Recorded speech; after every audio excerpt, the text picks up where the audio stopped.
Hey guys, it's Jelly Scrub here, and welcome back to another video.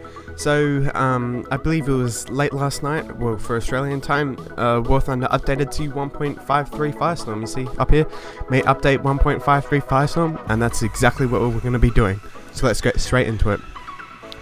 So by checking out the new vehicles, first off we've got Japan.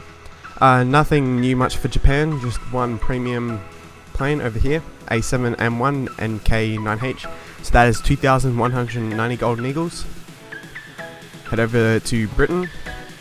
Now, in the aviation, we've got the Hunter, Hawker Hunter, which is pretty much Britain's, or not their version. It's Britain's take on the MiG-15 or the F-86 Sabre. It's their top tier kind of jet. But then, because it would be sort of OP if going straight from your Tempest Mark II to the Hunter, they did move both the Vampire and the Venom over to make it a little bit more fairer. So you can go through two jets to get to the top one. From for Russia, you've got your two MiG-9s and then the MiG-15. So it's fairer. But back to Britain, so that's all they got aircraft-wise, the Hawker Hunter. But a lot of people wanted it, and so it's in. And also, have a look at the army. We've got the beginning of the British tanks are coming out. So we've got that Mark IV A3 Mark II cruiser thing, Tier 1 light tank premium, and then the Achilles 17-pounder M10. So that's an M10 or an American M10 with a 17-pounder gun attached. This is the Firefly Scorpion. It's the Fireflies that they used. It was pretty much a Sherman, again with a 17-pounder. And then a Black Prince, which is a Churchill with a 17-pounder. So Gaijin have started to start off with just a couple of premium tanks to get people hooked in. And then probably say the next major update, maybe 1.55, we'll actually see a full tree of tanks for Britain. So then for Russia, so we've got the PT-76 here, the Tier 4 light tank coming off after the T-80, so that's got an excuse for people to go down the light tank line now, because otherwise a lot of people didn't really like the T-70 and T-80, but now it leads onto the PT-76. Aviation wise, we have got a new bomber, the PE-8, here we go, mid-tier 3, big 4-engine bomber. Russia's take on the B-17, I suppose. Can carry a 5,000 kilogram bomb. Very big load, very big plane. What else do we have? We've got, on the Yak-9, we've now got the Yak-9B, so it's pretty much a standard Yak-9, except it's got the use, it can carry 4 bombs in its bomb bay behind, because if we have a look at the preview, down there behind we've got 4 holes, that's where the bombs go, so you can do a bombing run and then just use your plane normal, and because they're not just strapped on underneath the wings, it's got no real loss to the aircraft when you've got your bombs equipped. So yep, we've got the PE-8, Yak-9B. I do not believe there is anything else for Russia. Except there is one thing that I almost forgot. Go back to the army. If we have a look over here, we have got the BM-824. So this is the Katyusha rockets, and they've been mounted on top of a T-60 chassis. See here, it's 3.5, almost 4,000 Golden Eagles. Have a look at the preview. Here we've got it here. Lots of rockets, plenty of rockets for wrecking. Fire rate 180 shots per minute, so that's what, 3 a second. Battle rating 2.3. Awesome tank. This update has lots of rocket tanks, because yeah, speaking of rocket tanks, if we head over to Germany, we have now got the Panzerwerfer 42. So another rocket tank, 41 rockets. They just go on the back. It's a half-track tank, or sort of half. That's what it is. It's a half-track. Pretty cool. Pretty mad. Yeah, rockets, 60 shots per minute, 4.3 BR. And how much does it cost? It costs 4,800 Golden Eagles. Anything else tanks wise? We've got down here the Hanomag Henschel Jagdpanzer 4-5. So top end tank destroyer for the German line. It's sort of an interesting sort of design, but as you see, it doesn't have much armor. Armor's the thickest armor we've got. It's like 100 effective, but everywhere else is not very much, 30 mil. But look at this, 70 kilometers an hour max speed for a tier 5 tank destroyer. So it's a lot different compared to the Maus, which is also tier 5, and we see it has a max speed of 20 kilometers an hour. So I do not believe there is.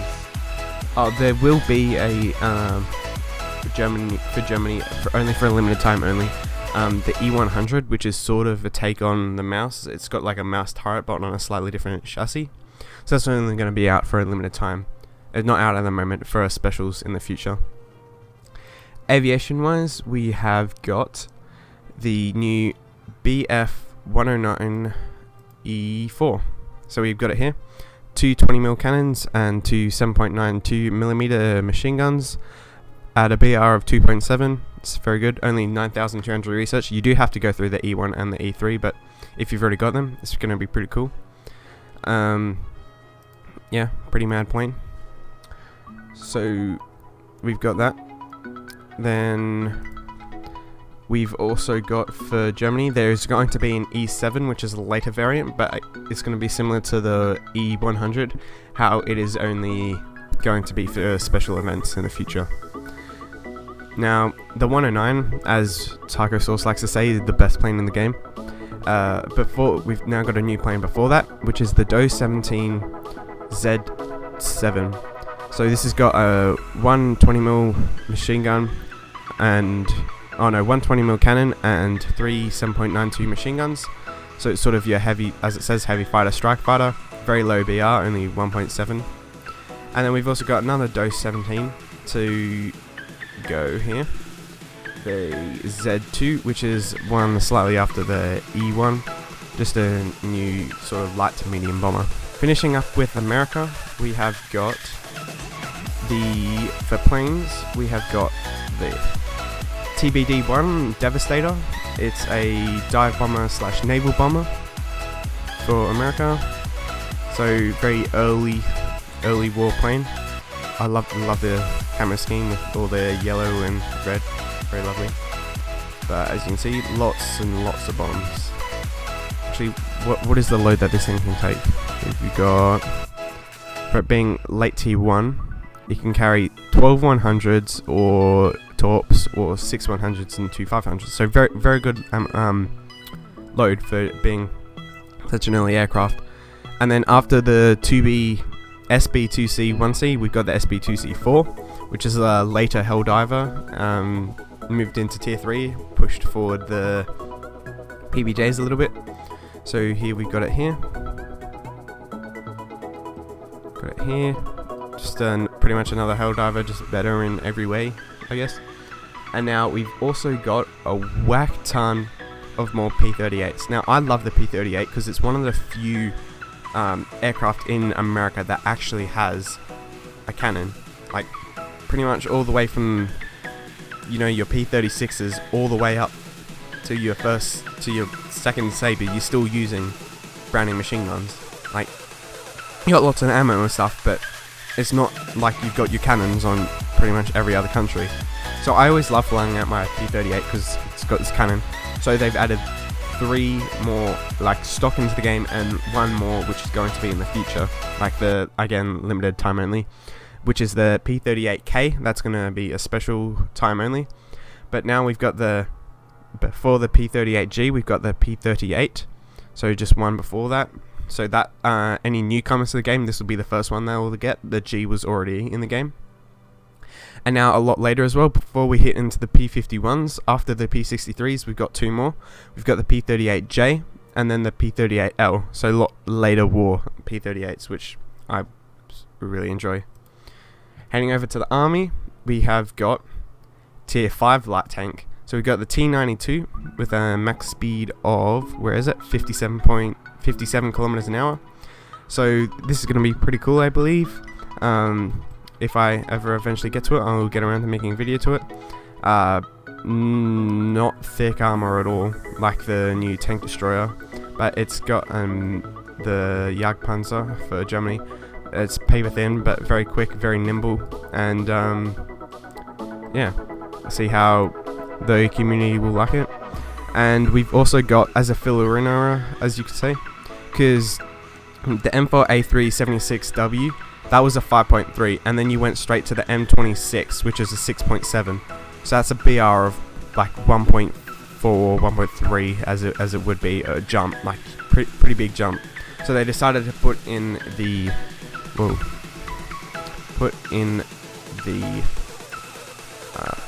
T25, which is, as you can see, is